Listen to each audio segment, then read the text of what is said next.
El contenido de este programa puede herir la sensibilidad del espectador.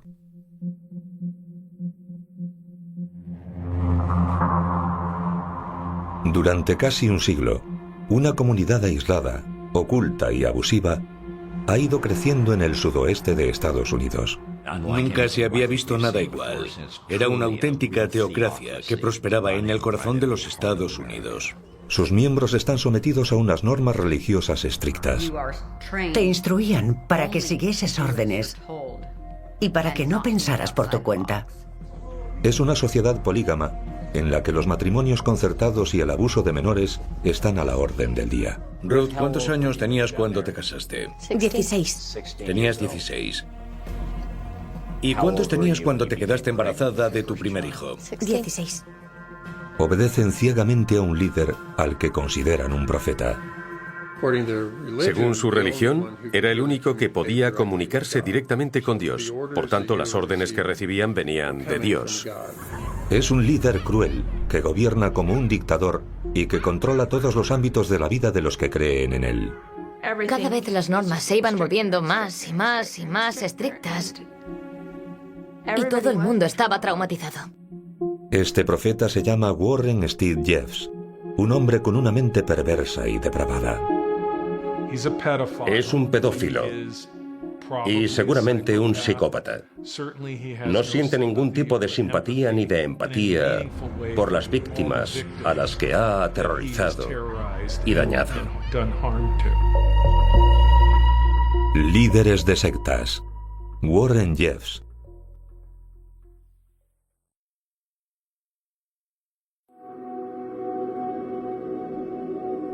En algún lugar del oeste de Estados Unidos, donde Arizona linda con Utah, se encuentra un pueblo llamado Colorado City. Sus habitantes son miembros de una secta fundamentalista y polígama que se ha separado de la corriente principal mormona y sigue a un líder especial. Pero un día, varias personas consiguen escapar de su poder.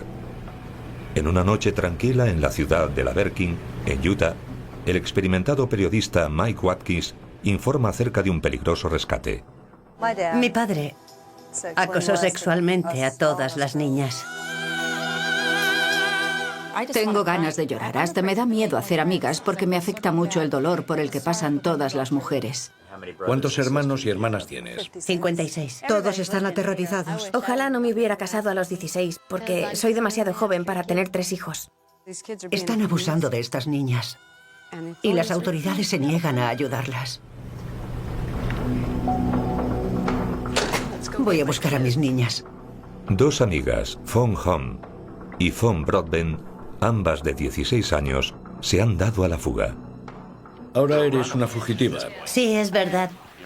Eres una fugitiva. Sí. No quiero vivir lo que me espera allí.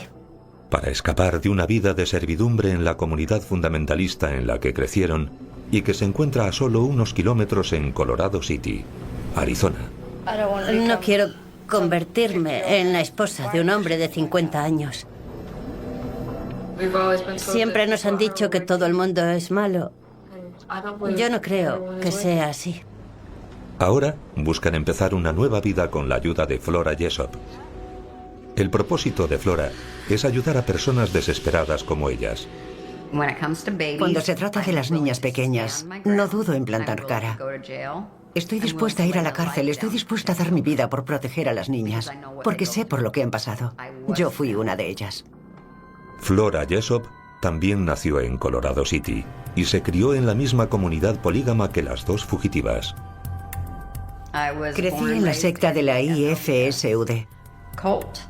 Mi padre estaba casado con mi madre y con mi tía, y con las dos tuvo 28 hijos. Salí de allí cuando tenía 16. Fui la primera niña en escapar y en vivir para contarlo. Hizo falta valor para marcharme con 14 años. Me obligaron a tener ese valor.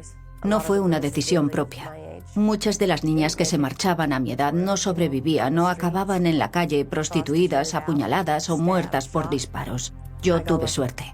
Flora Jessop y Penny Peterson gestionan una red secreta para ayudar a las mujeres y a las niñas a escapar de las garras de la Iglesia Fundamentalista de Jesucristo de los Santos de los Últimos Días y de su líder supremo, Warren Jeffs. Jeffs es un polígamo que se ha casado con decenas de mujeres y es padre de aproximadamente 100 niños. Sus seguidores creen que es un profeta y que Dios habla a través de él.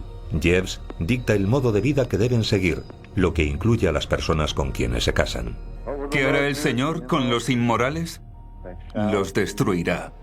Warren Jeffs no es como otros líderes de sectas que son seductores, carismáticos y buenos oradores, sino que llega a ser extremadamente seco y aburrido. Se convierte en el líder de la secta solo porque es el heredero al trono. Warren Steve Jeffs nace en Sacramento, California, el 3 de diciembre de 1955. Es hijo de Rulon Jeffs, discípulo del sumo sacerdote del Círculo de Amigos, una rama disidente de los mormones. El grupo preservó las enseñanzas polígamas del fundador mormón Joseph Smith, después de que se aboliese el movimiento original a principios del siglo XX. Normalmente hacen falta 3 o más esposas para que alguien consiga el derecho de convertirse en Dios en el cielo y tenga su propio planeta para poblar. La madre de Warren Jeffs era Marilyn Stead, la cuarta de 75 mujeres con las que se casó Rulon a lo largo de su vida. Algunas de ellas solo tenían 14 años. Desde niño, Warren Jeffs busca llamar la atención de su padre y compite con sus muchos hermanos por conseguirla. Su ambición lo lleva a cometer actos abusivos y perversos. Warren ya era problemático desde que era muy pequeño. Abusaba sexualmente de sus hermanas mucho antes de que su padre se convirtiese en profeta. Aunque se desconoce si Rulon Jeffs cometía abusos con sus mujeres e hijas que pudiesen haber servido de ejemplo para su hijo, el abuso incestuoso de menores es un comportamiento habitual en otras familias polígamas. Muchas mujeres han hablado de los abusos que sufrieron cuando eran niñas, bien a manos de sus padres o de otros parientes. En muchos casos, sus madres les decían que era normal esperar esos comportamientos por parte de los hombres. Warren Jeffs crece en Little Cottonwood Canyon, a las afueras de Salt Lake City, en Utah. Su padre, Rulon, funda Alta Academy como escuela alternativa para los niños del grupo fundamentalista. Rulon asigna a su hijo el puesto de director. Es la primera oportunidad que tiene para empezar a ejercer el poder, y lo hace de una manera firme y muy estricta. Solo tenía 21 años. Era un veinteañero que de pronto tenía el poder de decirles a los niños lo que tenían que hacer con su vida. El sadismo de Warren Jeffs también comienza a salir a la superficie. Le pidió a su mujer que fuera a la escuela y empezó a retorcerle el pelo delante de los niños. Era evidente que le estaba haciendo daño y ella tenía la cara cada vez más roja. Según su religión, el deber de las mujeres es servir a sus maridos y su valor depende únicamente del número de niños que puedan proporcionarles. Además, siempre tienen que tener un comportamiento afable y sumiso. Así lo recuerda Brielle Decker, una antigua estudiante de Alta Academy destinada a convertirse en la 65ª esposa de Warren Jeffs. Fui la 65ª esposa de Warren Jeffs. Y después huí. Hace ya casi 8 años. No tienes derecho a enfadarte, no tienes derecho a ponerte triste, y si haces cualquiera de esas cosas, eres una mala mujer. Si no estás de acuerdo con lo que diga tu líder, tu sacerdote, tu padre o tu superior, dejas de ser buena. También creen que la única forma que tienen las mujeres de entrar en el cielo es que las invite su marido, como reinas o como esclavas. He visto a mujeres pegándose puñetazos, arrastrándose, dejándose los ojos morados y arrancándose el pelo, peleándose las unas con las otras para poder llevarle al hombre la comida o las zapatillas cuando llegase a casa. No salí de allí odiando a los hombres, sino a las mujeres. Los fundamentalistas se distribuyen en varias comunas en las que las relaciones polígamas se entablan con adolescentes e incluso con parientes cercanos. Los matrimonios están concertados por un consejo de 7 sumos sacerdotes que también dicta las normas de la congregación. Quien preside sobre este consejo es un líder al que los fundamentalistas consideran un profeta vivo. Sus órdenes vienen directamente de Dios. A los miembros de la Iglesia se les enseña desde pequeños que deben obedecer a su líder y que no pueden pensar en nada que no sean sus creencias religiosas. Deben abandonarse a una vida de sumisión absoluta. No teníamos libros, ni música, ni juegos, ni juguetes, ni nada de eso. Lo que hacíamos en un día normal era levantarnos y trabajar en el jardín, o limpiar, o coser, o hacer la colada. Siempre había que hacer la colada. La mayor comuna fundamentalista y su bastión se encuentran en Colorado City, Arizona. Flora Jessop, que nació y creció allí, pasa una infancia muy traumática en la que ni siquiera puede contar con las personas en las que más debería confiar. Como denuncié los abusos de mi padre, levantaron un tabique al final de un pasillo y me pasé 3 años confinada allí, aislada de todos los demás porque estaba yendo en contra de los mandamientos de Dios y estaba desvelando secretos que no debía desvelar. No podía relacionarme con mi madre ni mis hermanos porque los corrompería. A los 16 años, Flora consigue escapar de su familia. Si bien la experiencia de Flora fue terrible, las cosas cambian a peor cuando Warren Jeffs se convierte en líder de la comunidad. Que Warren Jeffs se hiciera con el control de la secta era inevitable. Tarde o temprano alguien como él iba a aparecer en la comunidad, porque desde hacía tiempo esta carecía de mecanismos correctores. Desde niño, Warren Jeffs muestra una gran ambición por conseguir poder y controlar a los demás. Es hijo del sumo sacerdote de una rama mormona fundamentalista y polígama que logra subir de categoría al ganarse el favor de su padre. Esta comunidad discreta es el ambiente ideal para que Jeffs busque saciar su sed de perversión y sadismo. En 1986, Rulon Jeffs es nombrado presidente del Consejo de Sumos Sacerdotes y asume el rol de profeta. En lugar de encomendarles a los otros sacerdotes la gestión de la Iglesia, convierte a su hijo en su principal consejero. Warren Jeffs está a un paso de conseguir el poder que tanto desea. Los otros miembros del Consejo dejaron de ser importantes. Algunos de ellos se separaron y se marcharon a otra ciudad para crear una nueva rama de la religión. Se había vuelto mucho más importante que otros profetas anteriores. Bajo el dominio absoluto de los Jeffs, la congregación se rebautiza como la Iglesia Fundamentalista de Jesucristo de los Santos de los Últimos Días, o IFSUD.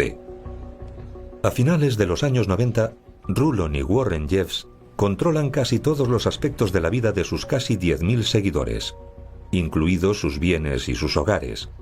Sus posesiones pertenecen al Plan de Esfuerzo Unido, una compañía que crece hasta alcanzar un valor de varios millones de dólares. Esto significaba que la gente en realidad no tenía propiedades, sino que la compañía y la iglesia se quedaban con todo lo que tenía. Era otra forma de mantener a la gente controlada. Hay empresas que están controladas por la IFSUD. Hay una que se ha hecho de oro en la industria aeroespacial gracias a su maquinaria de alta precisión.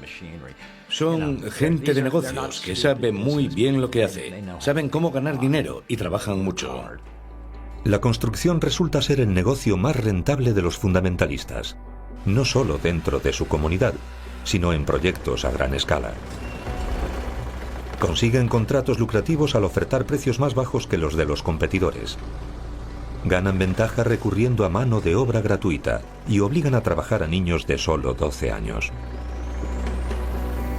Hubo muchos casos de niños pequeños que murieron mientras trabajaban en proyectos de construcción y manejaban maquinaria pesada.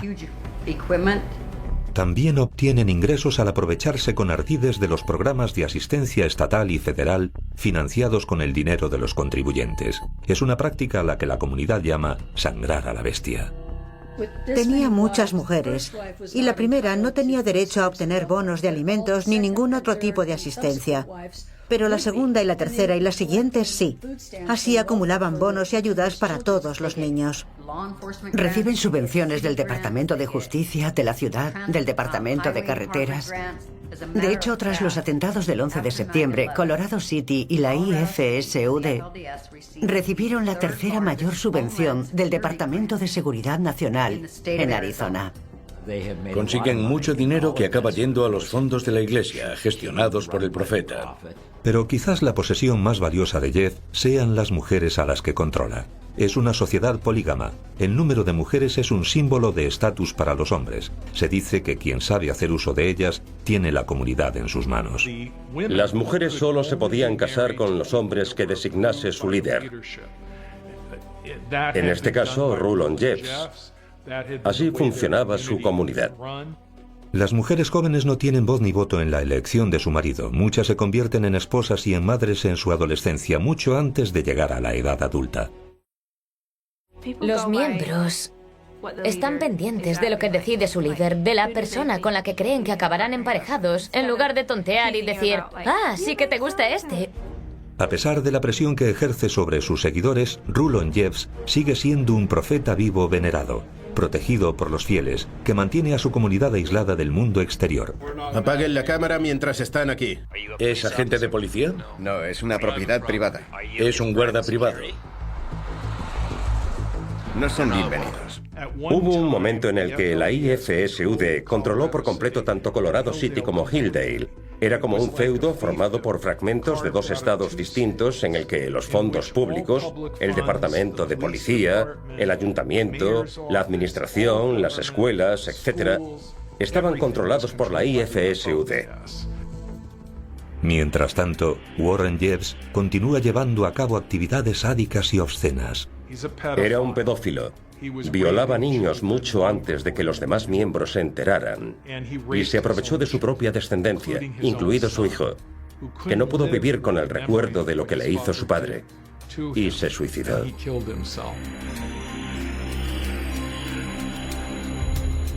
El 8 de agosto de 1998, el anciano Rulon sufre un ictus que lo incapacita para liderar la IFSUD, y Warren Jeffs se convierte en presidente provisional de la comunidad.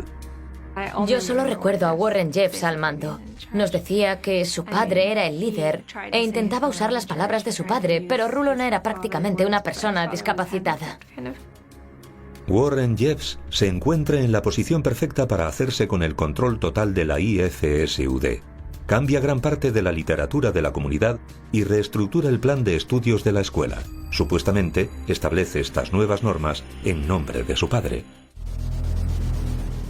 En 1986, Rulon Jeffs es nombrado presidente del Consejo de Sacerdotes del Círculo de Amigos Fundamentalista y desempeña el papel de profeta, mientras su hijo, Warren Steele Jeffs, acecha en las sombras. Cuando Rulon sufre un ictus, Warren reestructura la jerarquía de la IFSUD para asentarse como único líder autoritario. La IFSUD no era una comunidad positiva, sino una muy autoritaria, controladora y muy severa con las mujeres y los niños, que además dependía en gran medida de mano de obra infantil. A través del Plan de Esfuerzo Unido, la Iglesia controlaba todas las propiedades, todas las viviendas. No había nada que no dominase la familia Jeffs. En 2002, fallece Rulon Jeffs. Nunca olvidaré ese día. Fuimos a Colorado City. Hacía frío y estaba nublado. Y era el funeral de Rulon Jeffs. El jefazo, el profeta, el padre de Warren, había sido el líder de la iglesia durante 18 o 20 años. Se presentaron alrededor de 6.000 personas en aquel pueblecito para enterrarlo. Es una gran pérdida, pero su legado continuará y la comunidad saldrá adelante. La gente parece estar en paz. En solo unas semanas, Warren Jeffs se convierte de forma oficial en profeta y presidente. Comienza una nueva era para la Iglesia. En cierto modo, Rulon Jeffs fue un líder mucho más razonable que su hijo, Warren. Y Warren Jeffs acabó con la IFSUD tal y como se conocía, porque era muy destructivo. Lo malo se volvió bueno, y lo bueno se volvió malo. Warren Jeffs lo hizo todo muy rápido, apenas tardó unos años. Fue cambiándolo todo a un ritmo constante. Warren Jeffs vive con sus múltiples esposas protegido en el interior de un complejo amurallado. El número de mujeres se dispara cuando se casa con varias de las viudas de su padre. Jeeves sigue dictando órdenes que restringen todavía más la libertad de movimiento y pensamiento y se justifica diciendo que es Dios el que le ordena tomar esas decisiones.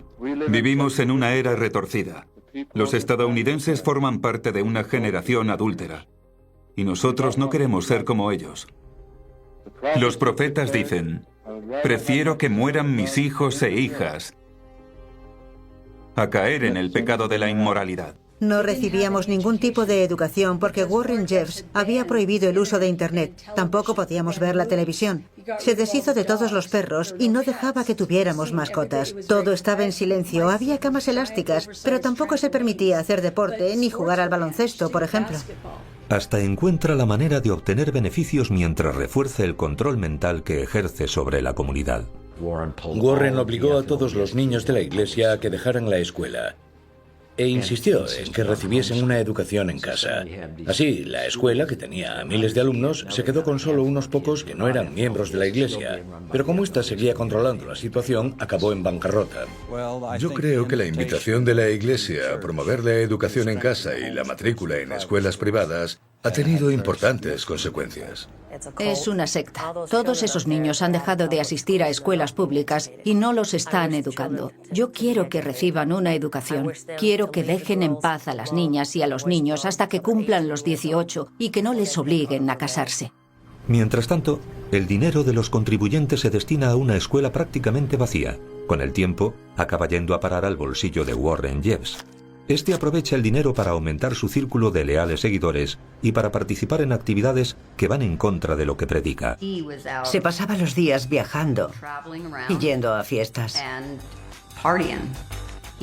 Viajaba a Nueva Orleans durante el Mardi Gras e iba a clubs de striptease, entre otras cosas, porque Dios quería que fuese testigo de los pecados del mundo. Como sucede con todos los dictadores, llega un momento en el que Warren Jeffs siente que necesita reafirmar su poder y excomulgar a todos los que suponen una amenaza para su autoridad. Quedaban excomulgados de la iglesia y tenían que abandonar las casas que habían construido, a sus múltiples mujeres y normalmente a decenas de hijos. Warren Jeffs tiene el poder absoluto, porque todas las viviendas, empresas y otros bienes de los seguidores pertenecen al Plan de Esfuerzo Unido, que también está controlado por Jeffs. Asimismo, las mujeres y los niños se consideran propiedad de la iglesia. Uno de los seguidores, Ross Chatwin, se resiste a acatar las órdenes de Jeffs y se niega a abandonar el pueblo y a su familia. Ni mi familia ni yo tenemos intención de abandonar nuestro hogar en el futuro próximo. Me complace anunciar que mi mujer se ha comprometido a seguir a mi lado a pesar de que Jeffs le haya ordenado que me deje. Para otros, una decisión así desataría el principio del fin de sus familias y les aislaría del resto de la comunidad. Hubo un hombre llamado Richard Holm que entregó millones de dólares a la IFSUD. Era un hombre de negocios de éxito. Warren se reunió con él y básicamente le dijo: eres un pecador y tienes que arrepentirte de tus pecados. Márchate, escribe una lista con tus pecados, envíamela y consideraré el permitir que vuelvas. Mientras hacía todo aquello, Warren se estaba quedando con sus muchas esposas e hijos o asignándoselos a otros hombres. Con el tiempo, el número de mujeres adultas solteras disminuye, por lo que se multiplican los matrimonios con niñas de solo 11 años y aumenta el número de embarazos en adolescentes. Se empieza a considerar a las mujeres bienes valiosos, y la diferencia en el número de hombres y mujeres lleva a los varones más jóvenes a competir entre ellos. Los chicos más leales, los que demuestran que pueden ser más fieles al profeta que a su familia, son los únicos a los que se les permite quedarse en la comunidad. Cientos de niños de 13 años en adelante han huido o han sido expulsados de la sociedad por orden del profeta y líder fanático Warren Jeffs. Para evitar futuras competiciones por las mujeres y que su autoridad se viese amenazada, Warren Jeffs reduce la población masculina. Para ello expulsa a muchos de los jóvenes de la comunidad tras haberlos esclavizado durante gran parte de su niñez. Cuando llegan a la adolescencia, los declara degenerados por razones como ver películas o escuchar música. Las familias deben escoger entre el profeta y su propia sangre. Muchos de los miembros de la IFSUD se sienten cautivos bajo la poderosa influencia de Warren Jeffs, sobre todo las mujeres. Había muchos mecanismos para mantener a las mujeres a raya. Si empezaban a descontrolarse, podían internarlas en hospitales psiquiátricos. Tenían buena relación con algunas de esas instituciones, así que podían internar allí a las mujeres que diesen problemas y diagnosticarles demencia. Si alguna vez regresaban, no podían recuperar a sus hijos. Las víctimas ni siquiera pueden contar con la ayuda de las autoridades locales. La impresión que me ha dado es que estaban intentando decirme que no tengo derecho a acudir a ellos ni a denunciar el hecho de que mi hija podría estar siendo violada ahora mismo por un hombre de 39 años. Los miembros de la IFSUD también trabajan como autoridades policiales locales. Como son polígamos, han desempeñado un papel esencial en la ocultación de las prácticas de la comunidad ante las autoridades estatales. ¿La edad de las niñas que se casan aquí sigue algún patrón? Niñas de 15 o 16 se casan con hombres mayores. Hay agentes que están casados con mujeres jóvenes, ¿no? No voy a hacer ningún comentario al respecto, son asuntos personales. ¿Habla usted de sus asuntos personales? No, yo no estoy casado con adolescentes. ¿Ni yo? Vale, ¿y alguno de sus agentes? Tampoco. Ninguno de los agentes de esta ciudad. Mire, no voy a hacer ningún comentario, no es de su incumbencia. A algunos hombres se les encargó que se convirtiesen en agentes de policía oficiales. El problema es que estas personas no seguían las leyes de la región, sino la ley de Dios, compuesta por las normas del profeta. Tal como yo lo entiendo, ustedes son agentes de policía oficiales tanto en el estado de Utah como en el de Arizona. Y están casados con adolescentes, a las que quizás hayan dejado embarazadas, incurriendo así en estupro. No tenemos nada que decir, solo responderemos ante el juez. Warren Jeffs ejerce un control absoluto sobre la IFSUD y la preside como un dictador autoritario. Protege a sus seguidores más fieles y aterroriza a los que se distancian de su élite privilegiada. Yo creo que le gusta hacer daño. Le gusta ver cómo las personas sufren. Le gusta arrebatarles la esperanza. Una de sus tácticas consistía en descubrir lo que más querías e ir quitándotelo poco a poco. Era una tortura. Independientemente de cuál fuera su diagnóstico psicológico, Jeffs era un abusón cruel que logró hacerse con el poder maniobrando convenientemente. No porque fuese carismático, atractivo o un buen orador, sino porque era un cabrón que salió adelante gracias al favor de su padre. Se hizo con el control y se dio cuenta de que podía hacer lo que quisiera. ¿Durante cuánto tiempo podrá mantener Warren Jeffs su imagen autoritaria en público y sus perversidades sádicas en privado? ¿Cuánto tiempo soportarán sus víctimas su brutalidad?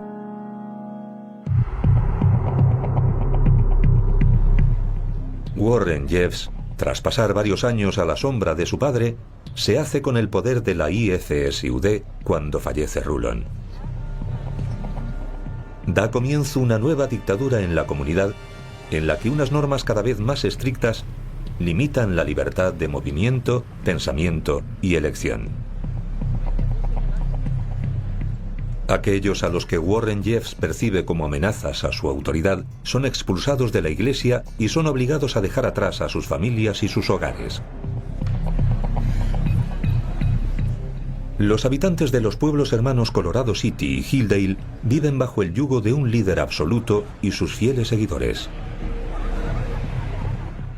Tiene a la gente controlada. Totalmente. Tenemos un nuevo líder y si nos pide que recurramos a la violencia lo haremos sin pensarlo dos veces. Pero entre los antiguos miembros de la iglesia se empieza a gestar en secreto una rebelión. Había varias mujeres que habían conseguido escapar. Flora Jessop, Penny Peterson, mujeres cuyos nombres jamás se deberían olvidar. Mujeres que escaparon y que no iban a tolerar más abusos. Empecé la investigación porque sabía que en la comunidad se estaban cometiendo abusos y que nadie contaba la historia en profundidad. Tenía 14 años y me dijeron que me tenía que casar con un hombre de 48 y que iba a ser su quinta mujer. Yo no quería hacerlo, así que huí lo más rápido que pude.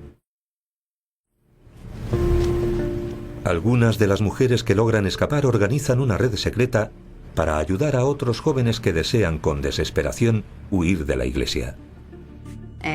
Volví para luchar por mi familia cuando mi hermana de 14 años se vio obligada a casarse con su hermanastro. Este la forzó con tal violencia en la noche de bodas que le produjo una hemorragia que casi la mata. Así empezó mi lucha para acabar con ellos. Alguien tenía que atreverse a ponerse en primera línea y tratar de resistir los golpes. Yo tomé la decisión de hacerlo porque sabía que si no, nunca podría tener una relación con mi madre ni con mis hermanos y hermanas. Entre los delitos que se cometen aquí y de los que los agentes de policía deberían hacerse cargo, hay varios casos de estupro. ¿Se han dado casos? Sí, desde luego. Hay hombres con varias mujeres, aunque no están casados legalmente. ¿Y algunas tienen menos de 16 años? Sí, algunas sí. ¿Y se casan con sus primos hermanos? Desde luego, y con parientes más cercanos. Hay tías que se casan con sobrinos, tíos que se casan con sobrinas. Es bastante habitual. Pero la Fiscalía se enfrenta a un problema que persiste. Se fijaba una fecha de comparecencia, pero las mujeres nunca se presentaban. Estaban demasiado asustadas como para testificar ante los tribunales. Si lo hacían, Warren separaría a sus familias o tomaría represalias. Pero a Jeffs y a su comunidad se les puede acusar de más delitos además de ser cómplices en casos de violaciones. Como muchas otras congregaciones, la IFSUD tiene un largo historial de malversación de los fondos del gobierno. Muchas veces estas cosas pasan porque los fundadores de las sectas no pagan impuestos. Si se crea una corporación religiosa sin ánimo de lucro, no hay que pagar impuestos sobre bienes inmuebles ni contribuciones, y por tanto, la responsabilidad es menor. Cuando las autoridades persiguen a Jeffs, acusado de delitos de conspiración, conducta inapropiada de índole sexual con menores, evasión fiscal y malversación de fondos, el líder de la iglesia abandona el lugar. Encuentra un nuevo enclave en el que fundar otra comuna secreta en la ciudad de El Dorado, Texas. El complejo, al que se mudan las familias más importantes de la IFSUD, se llama Yearning for Zion. Tras la consagración del nuevo templo del complejo el 1 de enero de 2005, Warren Jeffs vuelve a darse a la fuga. Había varias personas desperdigadas por el oeste que estaban confabuladas con Warren Jeffs, que le ayudaban a que pasase desapercibido y no pudieran encontrarlo. Se desplazaba mucho por la noche. A lo mejor tenía un coche en Colorado, por ejemplo, y después dejaba el coche en Utah para coger uno diferente. Durante ese tiempo, Warren Jeffs se presenta en reuniones de miembros de la iglesia para oficiar misas y matrimonios. Algunos de ellos tienen lugar en capillas ocultas y en ocasiones las novias son niñas. También desplaza a algunas de sus mujeres a distintos estados y, mientras tanto, vuelve a casarse varias veces. Brielle Decker se convierte en su 65ª esposa. No recuerdo haber sido consciente de que estaba a la fuga hasta después de la ceremonia. Me acuerdo de que cuando estaba hablando con mi padre para enviarme a su casa, le dijo, no puede hacer ninguna de estas cosas porque soy un fugitivo. No pude ponerme un vestido de novia, ni siquiera tuve ocasión de comprarlo. Mi madre no estaba invitada y las únicas personas que asistieron a la boda fueron las que escogió Warren Jeffs. Como le hacían falta 3 testigos, escogió a 2 de sus hermanos y a mi padre. Warren Jeffs también reubica a sus hijos porque teme que las autoridades estatales les interroguen. En ese momento, los estados de Utah y Arizona ofrecen $10.000 por la captura de Warren Jeffs. Cuando el FBI se involucra en la búsqueda, la recompensa asciende a $100.000. Jeffs está en su lista de los más buscados. Todo el mundo está buscando a Warren. En un determinado momento, un policía estatal de Nevada que estaba a las afueras de Las Vegas se fijó en un Escalade Burdeos que iba a toda pastilla por la autopista. Como no veía bien la matrícula, le mandó parar. Y aquella noche el policía estatal Eddie Dachover realizó una detención difícil de olvidar. En el interior del coche, Dachover encuentra a Warren Jeffs, a su hermano Isaac y a una de sus esposas, Naomi. Tras inspeccionar el vehículo, encuentra ordenadores, teléfonos móviles, una unidad de seguimiento GPS, toda una serie de disfraces, incluidas pelucas y gafas de sol, y una reserva de $50.000 en efectivo. Cuando sacan todos los objetos del coche, Jeffs se mantiene impasible. Se quedó inmóvil, al lado de la carretera, muy callado. Debía de tener miedo. Pienso que no se podía creer que por fin lo hubieran pillado. El 28 de agosto de 2006, después de que Warren Jeffs pasase casi 21 meses a la fuga, termina la búsqueda de uno de los delincuentes más buscados de Estados Unidos. Warren Jeffs se había criado en una sociedad cerrada en la que había tenido una posición privilegiada que le había permitido hacer todo lo que había querido sin sufrir las consecuencias. Por primera vez en su vida, iba a verse envuelto en una situación que no podía controlar.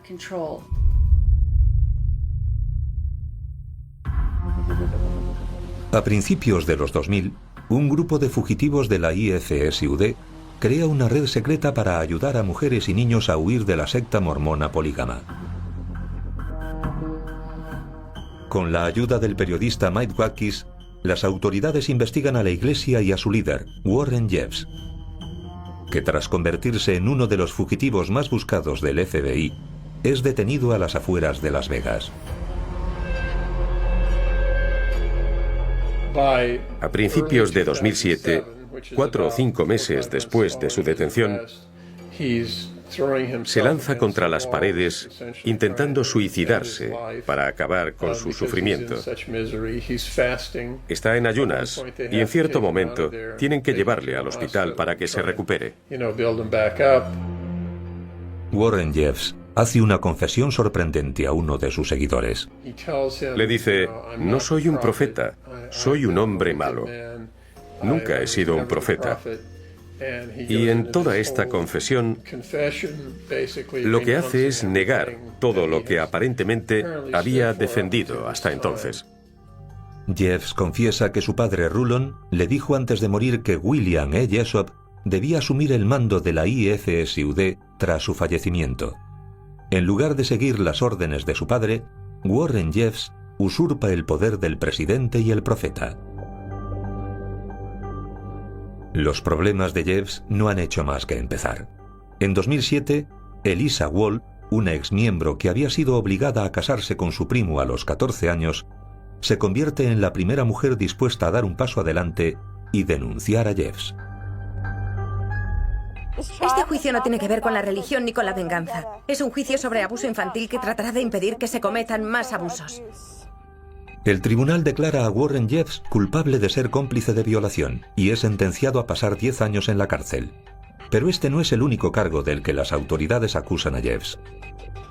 El 3 de abril de 2008, una mujer que se hace llamar Sara llama a la línea de ayuda contra el abuso doméstico y dice que es una joven de 16 años que está siendo maltratada por un hombre de 50. El delito está teniendo lugar en Yearning for Zion, el complejo secreto de la IFSUD, que Warren Jeffs había establecido en El Dorado, Texas, en el que algunos de sus seguidores siguen viviendo según su religión, aun a pesar de que su profeta está en la cárcel. Cuando las autoridades se enteraron, hicieron una redada en el complejo y sacaron de allí a 400 niños. Los niños se quedan al cuidado del Departamento de Protección de Menores de Texas y pasan unas semanas con familias de acogida. Durante los primeros días, las familias decían que los niños estaban muy callados. Al cabo de un par de semanas, empezaron a jugar y a reír un poco y a comportarse como niños. Pero cuando los padres biológicos, preocupados, exigen que sus hijos sigan tomando las vitaminas que les proporcionaba la IFSUD, las familias de acogida reparan en algo extraño. Según las familias de acogida, cuando los niños empezaban a tomarse las vitaminas, se convertían en zombies. Se quedaban en silencio, no se movían, no intervenían. Solo se quedaban sentados. No sabemos lo que les daban, no preguntamos al respecto. Algunas de las familias de acogida también sospechan que muchos niños también son víctimas de abusos sexuales. Había una familia que tenía 9 hijos. Y a 4 de esos niños pequeños, los habían sodomizado de tal manera que habían perdido el control de los intestinos. Esta clase de abuso era muy frecuente en esta comunidad. Al final, las autoridades descubren que quien había llamado era Rosita Swinton, una mujer con un historial de problemas mentales que ya había hecho llamadas similares en otras ocasiones. Como no tienen testigos, el caso queda sobreseído. Con esta sentencia, el Tribunal de Apelaciones del Tercer Distrito ha defendido los derechos de estas familias y ha dado esperanza a las madres de que podrán estar con sus hijos muy pronto. Volvieron a llevar a los niños al complejo. Todos los asistentes sociales me dijeron que tuvieron que empujar a los niños por la habitación, mientras los pequeños le suplicaban que no los hicieran volver. Irónicamente, el falso aviso trae consecuencias inesperadas. Durante la redada, las autoridades descubren un caso perturbador en el que está involucrada una de las niñas, Mary Ann Jessup, de 14 años. Según la información obtenida durante la redada en el complejo, los documentos y las fotografías que salieron de allí, Mary Ann, a su edad, estaba casada con Warren Steve Jeffs. Por supuesto, aquello era ilegal. Además de los documentos, las autoridades encuentran grabaciones impactantes en las que descubren detalles perturbadores. En el templo había un mueble peculiar, una cama grande y larga. Warren era un hombre alto, así que básicamente se había construido una cama para violar a sus víctimas en el templo. Todo blanco, como si lo hubiera ordenado Dios. Llevaba allí a las niñas con las que se casaba. Y sus esposas adultas las sujetaban mientras él las violaba y lo grababa. Cuando el estado de Texas somete a juicio a Warren Jeffs y a algunos de sus seguidores más próximos en 2011, estas grabaciones sirven como pruebas incontestables. Durante el juicio, reprodujeron para el jurado una grabación que había hecho Warren, mientras, en resumen, violaba a una niña de 12 años. Se escuchaba la voz siniestra de Jeffs mientras acosaba a la niña. Y también se escuchaba la vocecita.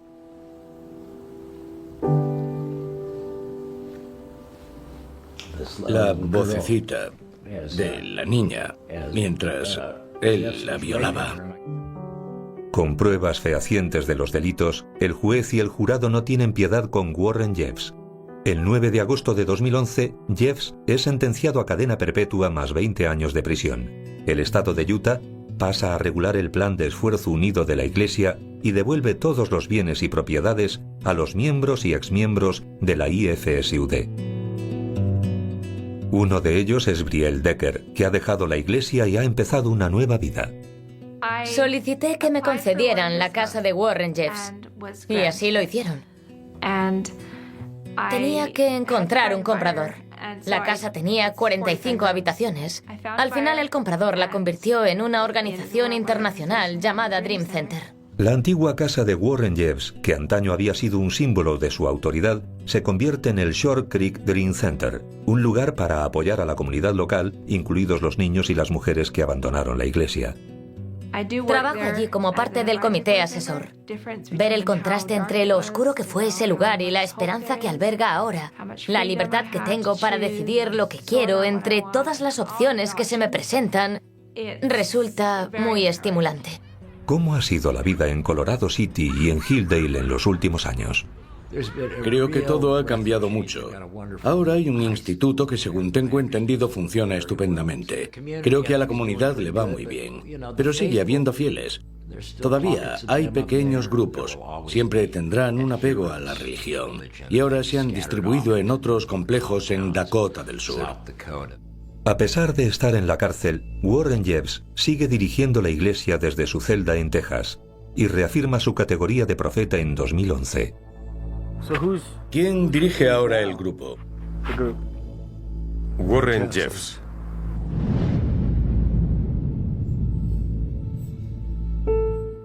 Su familia, sus mujeres, sus hijos y sus hermanos siguen venerándole y lo visitan en la cárcel a menudo. Jeffs no parece tener ningún problema en hacer llegar sus mensajes a la comunidad. Yo creo que en su mayor parte sigue dirigiendo el cotarro. Warren Jeffs es el profeta de Dios. Lo era en un principio, cuando se le encomendó esa misión, y sigue siéndolo. La comunidad sigue recibiendo sermones grabados y órdenes por escrito, incluidos matrimonios concertados, que los seguidores obedecen como han hecho siempre. Es nuestra religión y nos encanta. Son las personas que les siguen las que permitieron que se convirtiese en lo que es hoy. Los padres tienen que responsabilizarse de los delitos que se han cometido contra sus hijos, porque ellos son la primera línea de defensa que tienen los niños. Y todas las madres de la comunidad han fallado en eso, incluida la mía. Warren Jeffs ha dejado un legado oscuro y traumático, y las consecuencias de sus acciones parece que nunca terminan. Hay muchas personas que durante muchos años han sufrido a causa de la autoridad de este hombre. Ha habido muchos suicidios y mucha gente lo ha pasado verdaderamente mal, sobre todo los niños.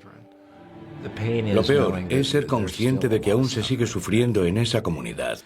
Se sigue abusando de las mujeres y se explota a los niños como mano de obra para después separarlos de sus familias. Sabes que quieres poner fin a todas estas desgracias, pero por mucho que los tiempos hayan cambiado, muchas de esas cosas todavía siguen pasando.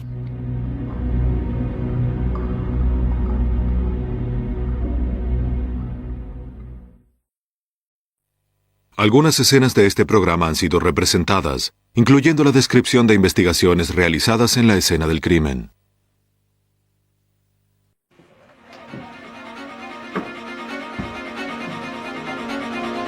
En Pensilvania, la gerente del turno nocturno de un restaurante es hallada brutalmente asesinada, víctima aparente de un robo que salió mal. Durante 15 años, la policía no pudo identificar ningún sospechoso. Pero luego un selecto grupo de expertos forenses acepta tomar el caso. Un hombre desaparece en su hogar de Lubbock, Texas. Todo indica que ocurrió un crimen. Pero hasta que la policía pueda conseguir el cuerpo de la víctima, no pueden probar que ocurrió un asesinato. Cuando la estela de pistas se detiene, los detectives de homicidio frecuentemente quedan con pocas alternativas. Pero un selecto grupo de expertos forenses conocidos como la Sociedad Vidocq puede reactivar un caso sin resolver y usar su experticia para brindar justicia colectiva.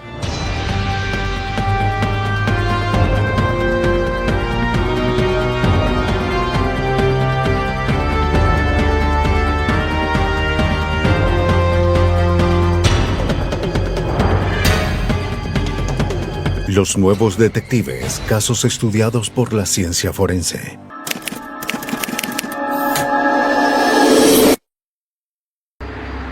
Justicia colectiva. El 4 de febrero de 1984, en el suburbio de Falls Township, Pensilvania, el gerente de un restaurante de comida llega al trabajo para el turno matutino. Se sorprendió al encontrar que la puerta principal no tenía seguro. Había ocurrido recientemente una serie de robos en la zona. Nada parecía faltar.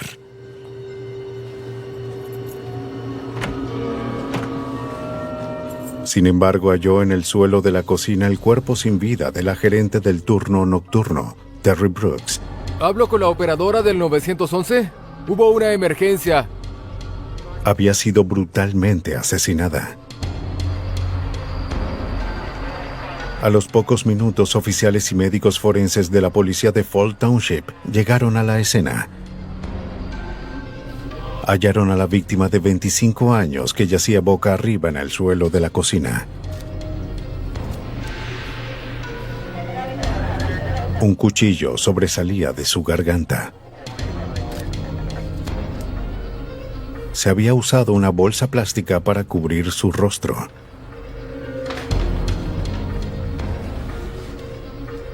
Al juzgar por el abrigo que llevaba, parecía que Terry Brooks se preparaba para irse. En la oficina del restaurante, la policía descubrió que la caja registradora y las bolsas de dinero habían sido vaciadas. Los zapatos de la víctima estaban cerca del escritorio. Aunque este era solo uno de los varios restaurantes en ser robados en los últimos meses, fue el primero en terminar con un asesinato. Los técnicos forenses buscaron pistas de la identidad del asesino, pero no hallaron nada. No había señales de que forzaran la entrada en la puerta que estaba sin seguro. Basados en la evidencia, la policía tenía la teoría de que después de salir del restaurante, Terry Brooks fue emboscada por el ladrón y forzada a regresar.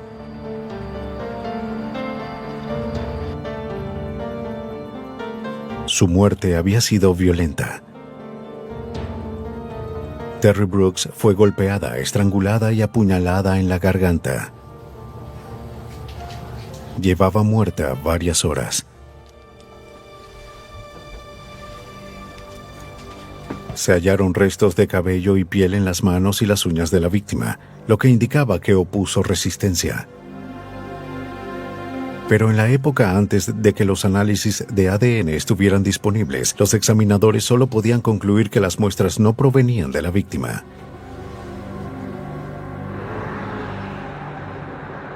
En busca de pistas que ayudaran a identificar a un sospechoso, los investigadores interrogaron a los padres de la víctima. Terry, según dijeron, era una joven alegre que hacía amigos con facilidad.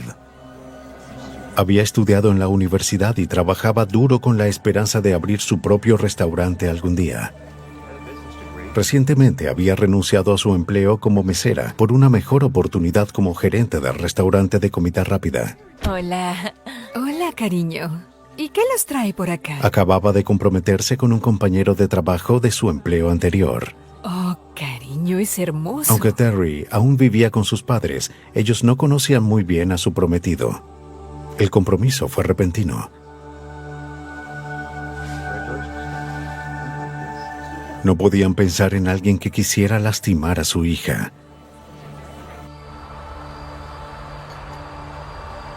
El prometido de Terry, Scott Keefe, de 22 años, tampoco sabía quién pudo cometer ese acto tan brutal. En la noche del asesinato, él estaba durmiendo en su casa. No. Debía levantarse temprano al día siguiente. No. ¿Cuándo fue la última vez que la vio? Aproximadamente a las 6 de la mañana siguiente, manejó hasta la casa de ella de camino al trabajo. Sabía que Terry había trabajado hasta tarde y quería asegurarse de que hubiese llegado a casa a salvo. Cuando notó que su auto no estaba en la entrada, se preocupó y despertó a sus padres. Hola, señor y señora Brooks. ¿Cómo están? Scott. ¿Qué haces aquí, cariño? Cuando vieron que Terry no había llegado a casa, llamaron al restaurante. Fue cuando se enteraron que su hija había sido asesinada. Aunque el robo parecía ser el motivo del asesinato, los oficiales regresaron al restaurante para hablar con el gerente. Recogieron todos los archivos de los empleados en busca de evidencia, pues el asesino podría haber sido un empleado descontento. Trabajaba medio turno. El gerente no podía pensar en algún empleado que tuviese un problema con él o con Terry. Todo indicaba que Terry Brooks había sido una víctima al azar. Y para la policía, esos son los casos más difíciles de resolver. Desesperados por hallar pistas, los analistas revisaron toda la evidencia encontrada en la escena del crimen. Tuvieron suerte. Había una huella dactilar en la bolsa de basura que cubría el rostro de la víctima. Coincidía con la de una de las compañeras de Terry Brooks en el restaurante. Señorita, los detectives interrogaron a la empleada y tomaron muestras de sangre y cabello. ¿Por qué? Sí, puedo explicar. Pero ella no parecía capaz de haber atacado tan brutalmente a Terry Brooks. Además, tenía una explicación para la huella. Antes de marcharse la noche del asesinato, había cambiado las bolsas de las papeleras. Negó haber visto algo inusual esa noche. Nos dijeron que usted... Pero sí recordaba un incidente ocurrido días antes. Bueno. Cerca de la hora de cerrar, dos hombres entraron al restaurante. Parecían ebrios y estaban causando problemas. Sí, quiero pedir una hamburguesa. La empleada llamó a la gerente. Bien, de acuerdo. Disculpen, necesito que se marchen. Terry trató sin éxito de terminar con la situación. Están causando problemas. Si no se van ahora, entonces... Cuando amenazó con llamar a la policía, los hombres empezaron a insultarla. Hicieron varias amenazas antes de marcharse. La empleada no conocía a los sujetos y no los había visto desde esa noche. Finalmente, la policía tenía su primer indicio relevante del caso. Buenas noches, señora. Ahora debían identificar a los asesinos antes de que atacaran de nuevo. Los sujetos que estuvieron en su tienda anoche. ¿Se refiere a los Varios que dueños de aquí? tiendas habían tenido encuentros similares con sujetos que coincidían con la descripción de los dos hombres. ¿Puede describírmelos? Pero ninguno parecía saber quiénes eran ni dónde podían encontrarlos. La identidad de los principales sospechosos de la muerte de Terry seguía siendo un misterio.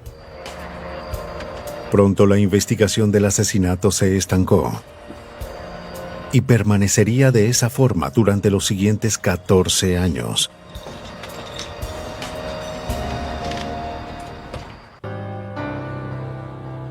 Después de 14 años, parecía que el asesinato de la gerente de restaurante de 25 años, Terry Brooks, jamás se resolvería. Pero en 1998, la policía de Falls Township, Pensilvania, decidió reexaminar todos los homicidios no resueltos en su jurisdicción. El detective sargento Win Cloud se encontró con el archivo del caso de Terry Brooks. Había mucha evidencia física disponible. Examiné todas las pruebas, eran excelentes y estaban bien conservadas. Pensé que este caso podía resolverse. El sargento Cloud solicitó la ayuda del detective Nelson Whitney y de la fiscal de distrito Lori Markle. Luego de revisar los archivos del caso, el equipo halló una laguna en la investigación realizada más de 10 años atrás. En ese tiempo hubo varios robos en restaurantes de comida rápida en esta área y la investigación realizada en los años 80 se centró en esa idea. Por eso decidimos que además de analizar la posibilidad de que la muerte haya sido robo y homicidio, también averiguaríamos más sobre Terry e investigaríamos si la persona que la asesinó era alguien que la conocía. Los investigadores localizaron a las personas que conocían mejor a Terry. Entre ellos, al anterior gerente. Cuando él observó las fotos de la escena por primera vez, una en particular atrapó su atención. El detective Nelson Whitney explica. Una de las cosas que Terry hacía era botar las cenizas y limpiar el cenicero y colocarlo en un estante en el escritorio. Solía cerrar el estante, colocaba el teléfono en una posición específica y guardaba la regla y la calculadora.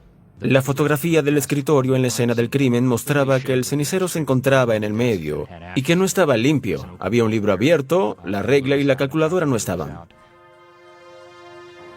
Terry también solía quitarse los zapatos cuando trabajaba en el escritorio. Esto contradecía las anteriores sospechas de que Terry había sido atacada fuera del restaurante y obligada a entrar de nuevo en el lugar. Un temporizador, y no sabemos dónde está el sistema de control de las luces. Eso reveló la posibilidad de que ella conocía a su asesino y que incluso lo dejó entrar en la tienda.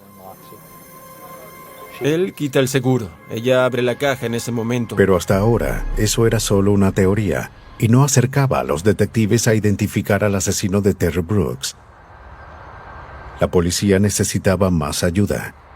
Para eso, recurrieron a un equipo de detectives de élite situado a pocos kilómetros de distancia en Filadelfia. Allí, en el edificio histórico Downtown Club, en el centro de la ciudad, algunos de los detectives más reconocidos se reúnen cada 2 meses desde 1990. Se trata del hogar de la sociedad Vidocq, un grupo privado sin fines de lucro que reúne a los más brillantes oficiales del orden público, expertos forenses, psicólogos y agencias gubernamentales. Dick Lavinthal es el director de comunicaciones de la sociedad Vidocq. La sociedad debe su nombre a Eugène François Vidocq, un francés que vivió de 1775 a 1852 y es reconocido como el padre del trabajo detectivesco actual. Es nuestra inspiración. Fue un hombre que pensaba más allá de lo ordinario y fue el primer detective que guardó archivos y registros de los métodos criminales. La sociedad está limitada a 82 miembros permanentes, uno por cada año de vida de Vidocq. Originalmente se reunían para hablar sobre casos históricos y misteriosos crímenes sin resolver, pero pronto eso cambió. Rápidamente nos convertimos en una organización cuyo objetivo es investigar homicidios sin resolver y tratar de eliminar la angustia de todas esas familias con seres queridos que han sido asesinados. Para que la sociedad Vidocq acepte investigar un homicidio sin resolver, los detectives deben presentar el caso ante sus miembros. En la siguiente reunión de la sociedad, Claude hizo precisamente eso. Lo hice basándome en datos objetivos. No di ninguna teoría que pudiera sesgar sus opiniones. Solamente les mencioné los hechos que reuní del caso y de la escena del crimen. Y después de presentar todos esos elementos, casi 30 miembros se me acercaron, quizás más de 30, que estaban interesados. El cofundador de la sociedad Vidocq, Richard Walter, ofreció su experticia para el caso. Mi área es la evaluación y perfil criminal. Básicamente, la evaluación consiste en observar la escena del crimen. ¿Qué está y qué no está allí en la misma escena? Para luego tomar esa información y unirla con patrones de conducta conocidos en términos de actividad criminal. Así descubrimos muchas cosas sobre el criminal gracias a la escena. Para Walter, la violencia que mostraban las fotografías indicaba que el asesino había actuado por venganza o rabia, no por dinero. Walter creía que el asesino era alguien cercano a la víctima y que el robo fue preparado para desviar a la policía de su rastro. De la falta de organización observada en la escena, el detective Claude descubrió que posiblemente el asesino no había terminado la secundaria. Probablemente era un obrero y trabajaba como cocinero en un restaurante de pizzas o hamburguesas. Debido a su furia, los expertos creían que quizás tenía problemas al mantener relaciones sentimentales con mujeres.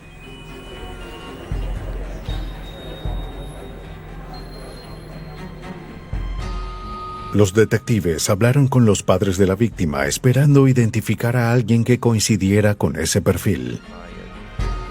El padre de Terry estaba muriendo de una enfermedad hepática. La pareja no conocía a nadie que coincidiera con tal perfil. Pero recordaron que en la mañana del asesinato, Scott Keefe, el prometido de Terry, habría actuado de forma extraña. Si bien Keefe parecía alterado por la muerte de su prometida, se negó a ir al hospital a identificar a la víctima. Dijo que no quería llegar tarde al trabajo.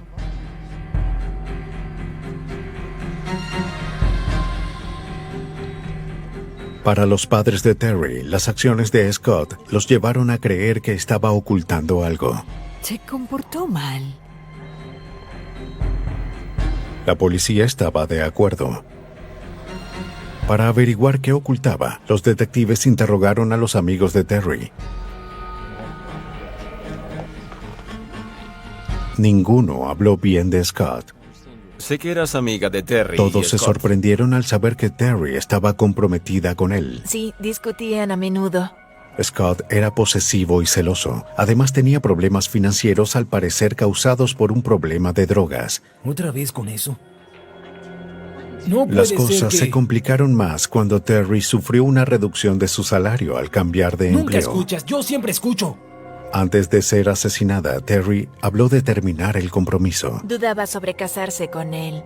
Con esa información, el detective Claude procedió a escudriñar el pasado de Scott Keefe.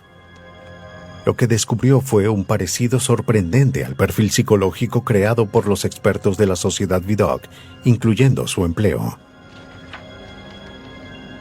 Nuestro sospechoso trabajaba en un restaurante de pizzas desde hace años. Tuvo varios noviazgos o relaciones sentimentales, pero todas tormentosas. Con la ayuda de la Sociedad Vidocq, los detectives al fin identificaron a un sospechoso del asesinato de Terry Brooks, ocurrido 15 años antes. Ahora la policía de Falls Township debía probar su culpabilidad. Con la ayuda de la Sociedad Vidocq, un grupo sin fines de lucro de oficiales de élite, la policía de Falls Township, Pensilvania, al fin había identificado a un sospechoso del asesinato de Terry Brooks de 1984. Ahora los detectives recurrieron a la evidencia física encontrada hace 15 años atrás para probarlo. La evidencia biológica encontrada en la autopsia fue enviada a un laboratorio cercano de pruebas de drogas. Allí una nueva tecnología en ADN, inexistente en el momento del asesinato, se había convertido en una herramienta para resolver crímenes. La científico forense Diane Marshall examinó la evidencia. Se habían guardado con cuidado las muestras y el ADN permanece en el tiempo. Los análisis genéticos mostraron que la piel hallada debajo de las uñas de Terry no provenía de ella. Marshall buscó muestras de ADN en el arma asesina para ver si hallaba una coincidencia. Pero después de tanto tiempo parecía que no quedaban rastros de sangre. Procedí a separar el cuchillo donde la hoja estaba unida con el mango de madera. Usé un bisturí para escarbar allí, en ese sitio, y encontré una especie de sustancia sólida que removí. Luego la analicé en busca de ADN. Determiné que había dos tipos diferentes de ADN allí. Uno coincidía con el de la víctima y el otro con el de un desconocido. El tipo de ADN del sospechoso coincidía con la muestra hallada bajo las uñas. Los investigadores al fin hallaron evidencia que podía vincular a un sospechoso con el crimen. Aunque toda la evidencia circunstancial señalaba a Scott Keefe, no había pruebas suficientes para obtener muestras de su ADN. Habría que hallar otra forma de obtener la evidencia que necesitaban. El detective Whitney sugirió que analizaran la basura. Cuando alguien coloca su basura en la acera, es considerada propiedad abandonada ante la ley. La policía puede analizarla y recoger lo que contiene. En el día de recolección se organizó todo para que un camión de basura hiciera una parada enfrente de la casa de Scott Keefe.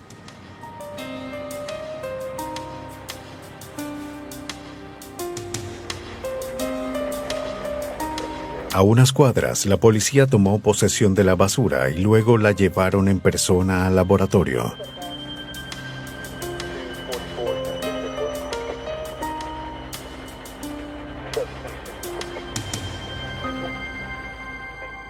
Esperando hallar algo con muestras de ADN, Diane Marshall analizó varias colillas de cigarrillo encontradas en la basura.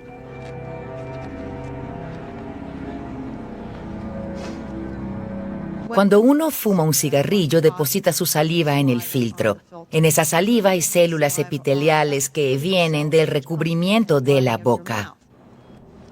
Marshall pudo extraer células de 2 colillas de cigarrillos de marcas diferentes encontradas entre los escombros.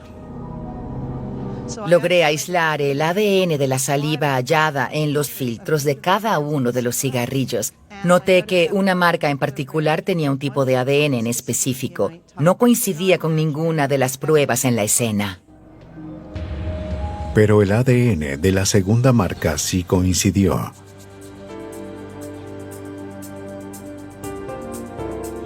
En el 15º aniversario de la muerte de Terry Brooks, Scott Keefe fue interrogado y se le pidieron muestras de sangre. De acuerdo con el detective Nelson Whitney, Keefe nunca supo que era sospechoso. Le dijimos que era un testigo importante, que lo era debido a su relación estrecha con la víctima, así que podía darnos información que nadie más podía en cuanto al caso, y él aceptó ayudar con gusto. Bien, gracias. Después de responder preguntas, los detectives le pidieron que tomara una prueba de polígrafo como procedimiento de rutina. Keefe aceptó. Las muestras fueron enviadas al laboratorio.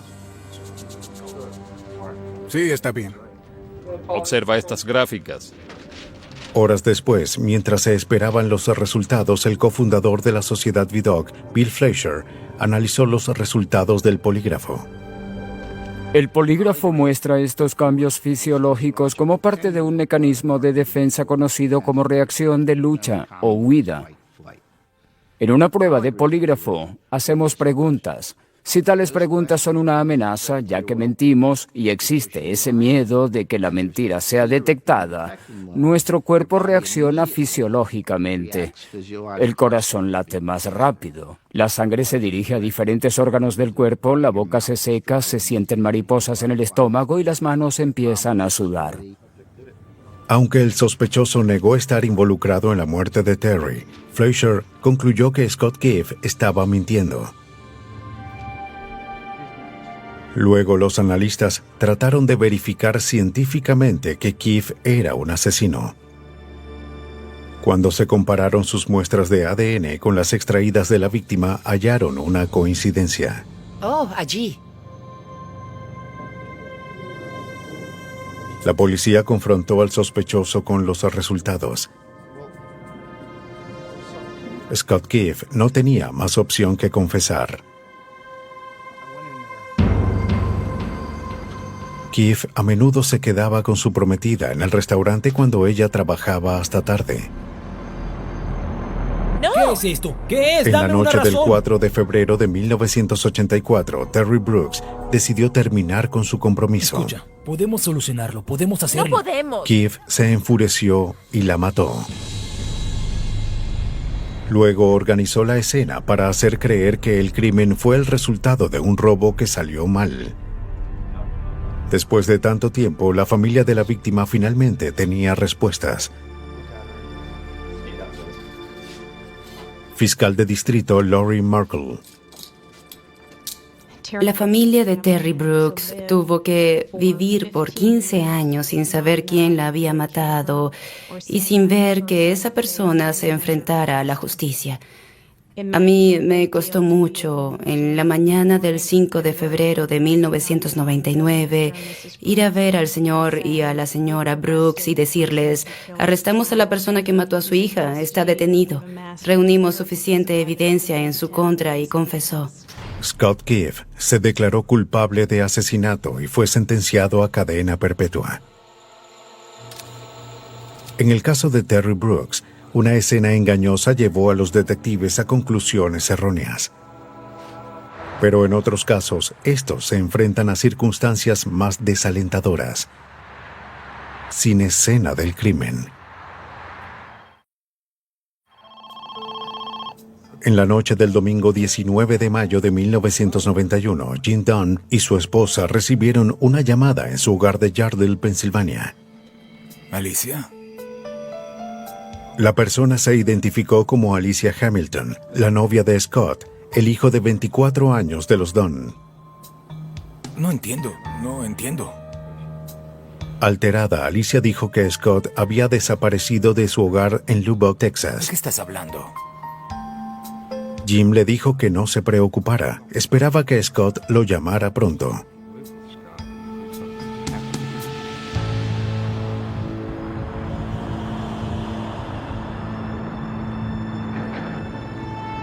Y los intentos de Jim Dunn de contactar a su hijo fueron en vano. Aunque preocupado, sabía que Scott quizás estaba ocupado con su pasatiempo, comprar y restaurar autos. ¿Es de ahí? Sí, soy yo. Soy Jim Dunn, el padre de Scott. Tenía una semana sin hablar con Scott. Nosotros hablábamos a menudo, al menos una vez a la semana. Y Scott siempre estaba trabajando en algún proyecto. Buscaba dinero para poder comprar un auto nuevo o una carrocería y cambiar los motores de un auto al otro. Pero después de varios días sin hablar con él, Jim Dunn contactó al jefe de su hijo en una compañía de instalación de estéreos para autos en Lubbock. El jefe dijo que Scott tenía varios días sin ir al trabajo. La última vez que lo vio, Scott no se sentía bien y pidió salir temprano.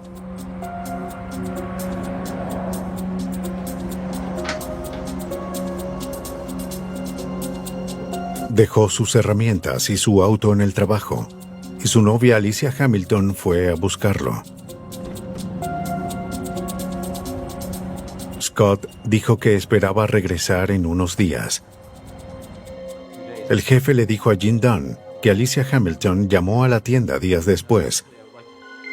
Creía que Scott la había dejado por otra mujer. Pero el padre de Scott no creía que su hijo simplemente abandonaría sus preciados autos. Contactó a la policía de Lubbock para reportar su desaparición. Pero los detectives no podían hacer mucho. Scott era adulto y tenía derecho a desaparecer. Pero lo más importante, no existían pruebas de que hubiese ocurrido un crimen. Aún así, el detective Dan English aceptó ver el caso. Básicamente me contó que era inusual que Scott se marchara, que hubiese desaparecido de esa forma. Las dos cosas que más le preocupaban era que Scott había dejado sus herramientas y su auto en el trabajo, que no se había llevado ninguno de ellos. Estos eran objetos muy importantes para él y Jim sabía que su hijo no los dejaría así. Esa misma noche, los detectives contactaron a la novia de Scott, Alicia Hamilton. Ella lo había visto justo horas antes de su desaparición. Declaró que lo había llevado a casa después de que él se sintiera enfermo. Lo acostó en la cama y le preparó un té. Me voy al trabajo. ¿Estarás bien? Quería quedarse y cuidarlo, pero ya iba tarde para su trabajo como mesera. Scott insistió en que se fuera. Sí, cuídate. Alicia se despidió y fue a trabajar. No lo volvió a ver.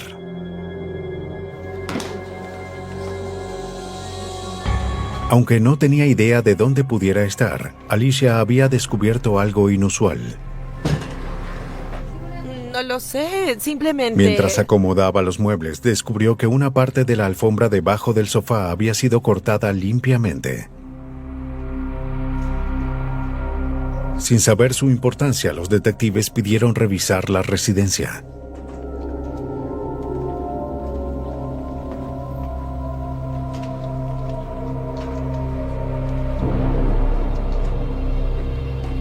En la habitación hallaron la parte faltante de la alfombra. Estaba pegada con cinta en el suelo y cubría el espacio de otra alfombra. Ni idea. Alicia no había notado eso antes. Debajo de la alfombra, los detectives vieron grandes manchas de color rojizo. Parecían ser sangre. Cuando vimos que parecía la escena de un crimen, retrocedimos. Allí fue cuando llamamos al equipo de identificación, llegaron y les pedimos que fotografiaran la escena antes de mover cualquier objeto.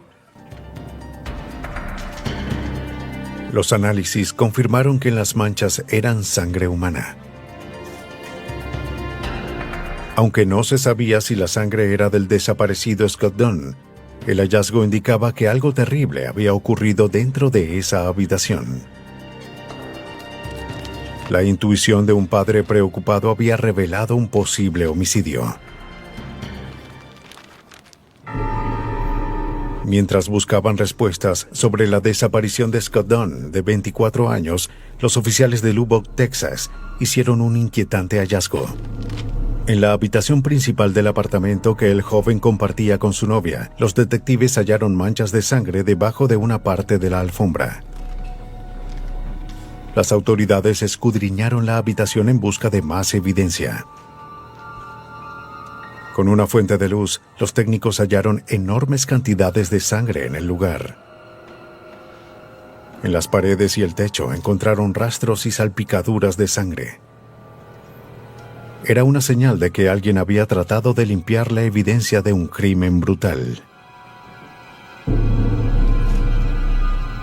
Se recogieron muestras de sangre, fibras y la cinta que estaba debajo de la alfombra.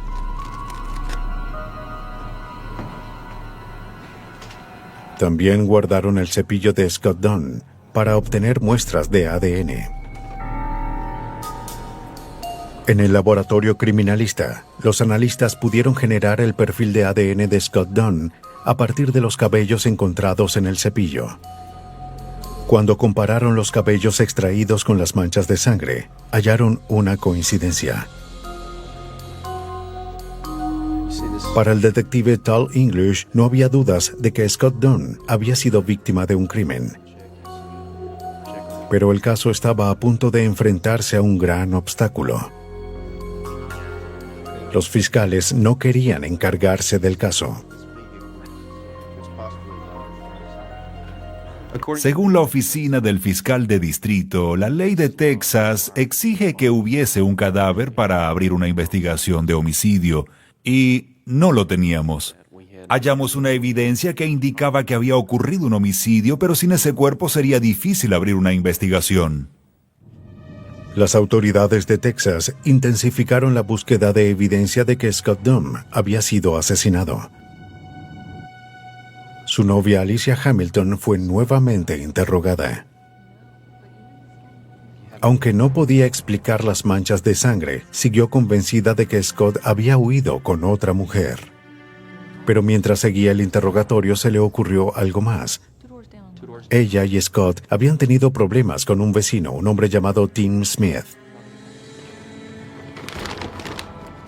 De acuerdo con Alicia, Tim la había estado acosando en las últimas semanas. Alicia dijo que conoció a Tim en un club nocturno unos meses atrás. Admitió haber salido con él a pesar de tener una relación con Scott. Al darse cuenta del error que había cometido, ella trató de terminar con Tim. Pero él no la dejaba en paz. Comenzó a seguirla y a veces iba al apartamento que compartía con Scott. ¿Segura de que todo está bien? Sí. Según ella, intentó distanciarse de Tim, pero Tim no lo iba a permitir. Vivía en el mismo conjunto de residencias en un apartamento muy cercano al de la pareja y solía pasearse cerca en repetidas ocasiones, y ella no podía deshacerse de él. Aunque las autoridades no tenían un crimen oficial, ahora tenían un posible sospechoso. Sin embargo, antes de investigar a Tim Smith, primero necesitaban descartar que Scott se hubiese ido con otra mujer. Los detectives hallaron a una mujer que pasaba mucho tiempo con Scott antes de su desaparición. Mary, ¿qué puede decirme de su relación con Scott? Ella admitió que ellos eran buenos amigos, pero nada más. Sí, nosotros somos buenos. Justo antes de desaparecer, Scott le dijo que quería terminar su relación con Alicia. No sé nada sobre eso. Pero él confesó estar nervioso de confrontarla. Los exnovios de Alicia le habían advertido que ella era controladora y abusiva. Uno señaló que ella siempre buscaba pruebas de que él le era infiel. Algo tan inocente como una tarjeta de felicitación de una vieja amiga podía encender la ira de Alicia. Ella amenazó a sus exnovios con agredirlos y en ocasiones trató de cumplir tales amenazas. Scott temía la reacción de Alicia ante la noticia de que su relación había terminado. Alicia Hamilton no era la novia atenta y preocupada que mostraba ser ante los demás. Pero eso no probaba que estuviese involucrada en la desaparición de Scott.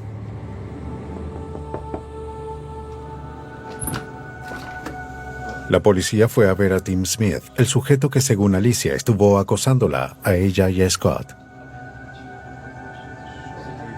Estaba empacando las cosas de su apartamento. ¿Con quién se mudará? Cuando le preguntaron a dónde iba, dio una respuesta sorprendente. Él y Alicia Hamilton habían comprado una vivienda y se mudarían juntos. Tim Smith negó estar involucrado en la desaparición de Scott Dunn. Luego los oficiales notaron un rollo de cinta adhesiva para embalar. De alguien más. Parecía ser similar a la cinta encontrada en la habitación de Scott Dunn.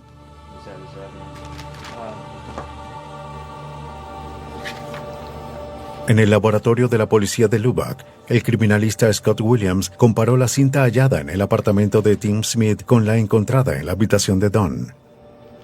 Observamos sus características físicas. Esto incluía ver el color, la textura y cualquier tipo de relieve en la cinta.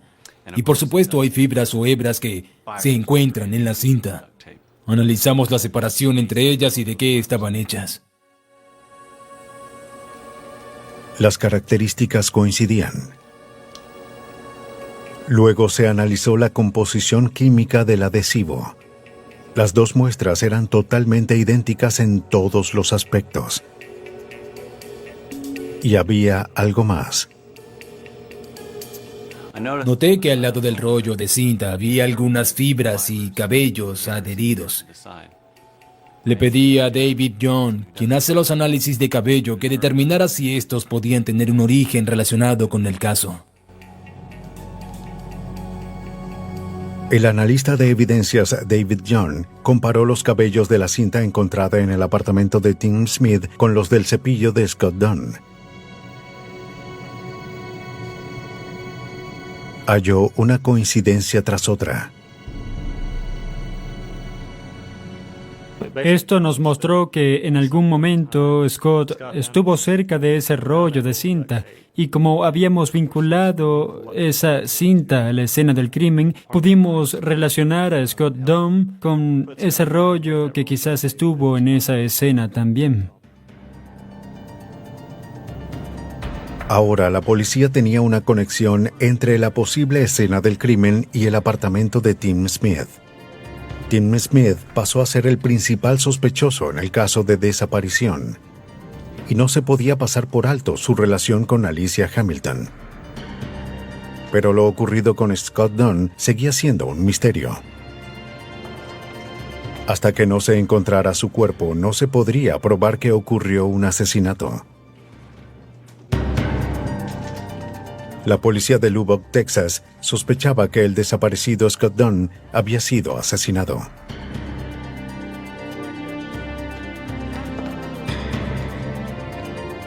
Su novia Alicia Hamilton y un sujeto llamado Tim Smith surgían como los principales sospechosos.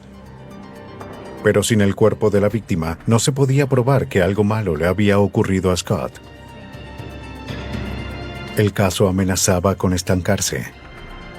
Pero el padre de Scott, Jim Dunn, se negaba a dejar que el caso de su hijo quedara sin resolver. Continué insistiendo por casi un año.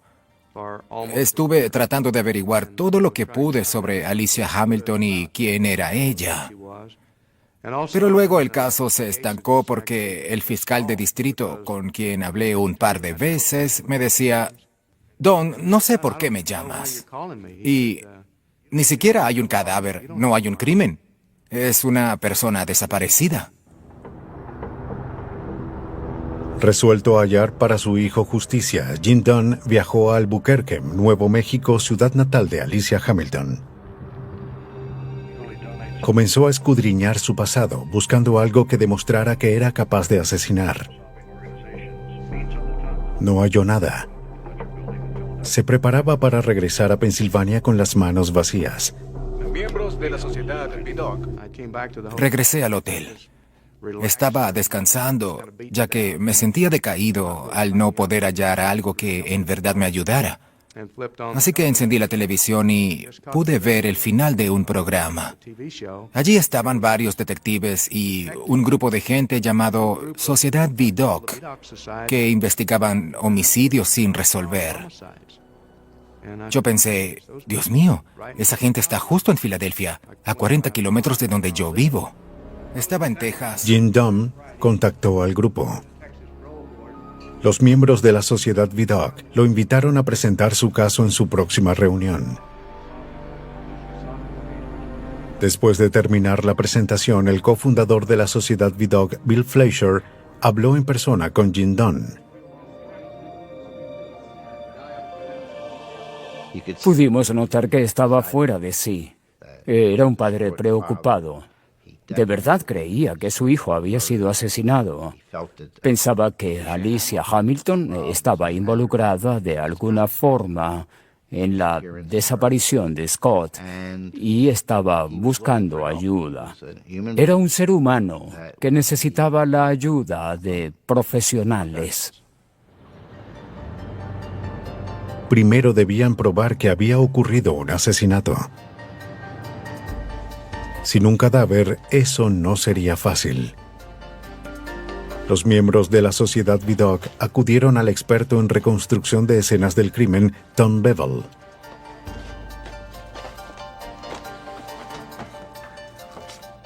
La reconstrucción de una escena del crimen es más útil en casos, por ejemplo, donde no hay un cadáver, donde existen dudas sobre qué pudo ocurrir.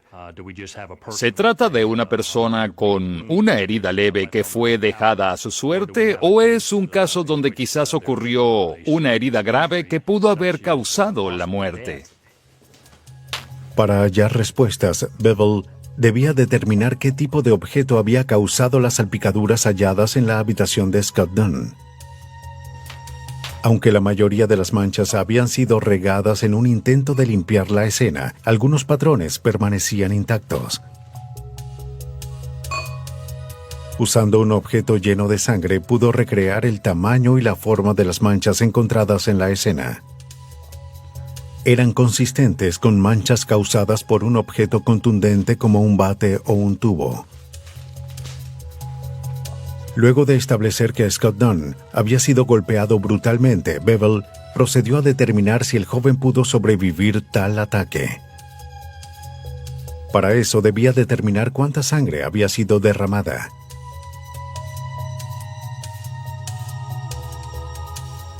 Vertió sangre en una alfombra similar hasta que las dimensiones de las manchas coincidieron con las halladas en la habitación de Scott Dunn.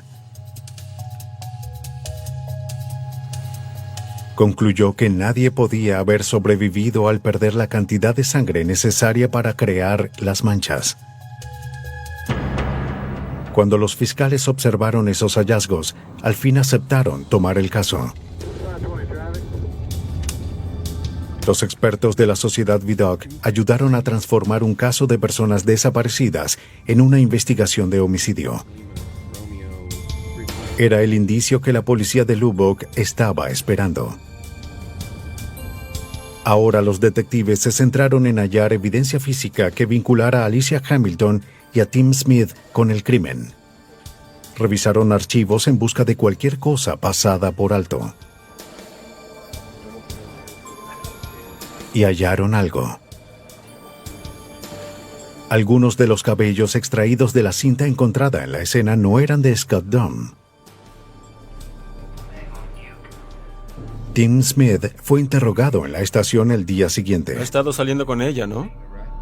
Siguió negando estar involucrado y, ansioso por cooperar, les dio a los oficiales una muestra de cabello. Alicia Hamilton también dio una muestra. Los analistas compararon las muestras de Tim Smith y Alicia Hamilton con los cabellos sin identificar encontrados en la cinta ensangrentada hallada en la habitación de Scott Dunn. Los analistas concluyeron que los cabellos encontrados provenían de ambos sospechosos.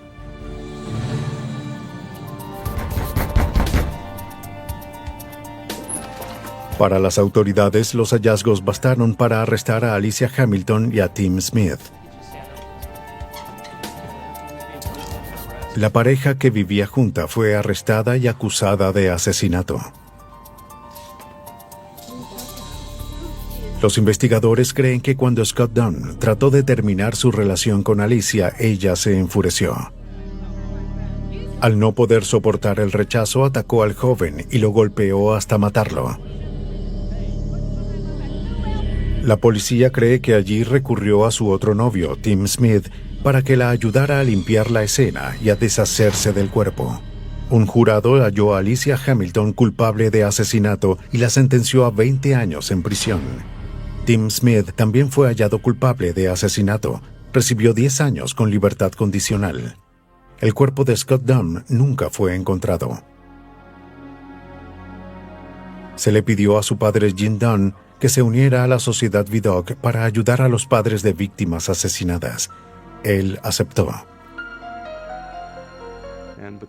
Gracias a mi participación aquí, pienso que al estar dentro de la Sociedad Vidocq y ser un miembro de dicha sociedad, puedo devolver un poco y agradecerles de una forma diferente, quizás ayudando a alguien más que esté en la misma situación que yo estuve cuando Scott fue asesinado. La Sociedad Vidocq afirma que su único cliente es la verdad. En ese sentido, no se diferencian de las agencias de la ley y los expertos forenses a los que ayudan. Pero cuando hay asesinos ingeniosos y la verdad no es fácil de hallar, los expertos de la Sociedad Vidocq pueden ofrecer una perspectiva diferente y así poder reactivar casos sin resolver.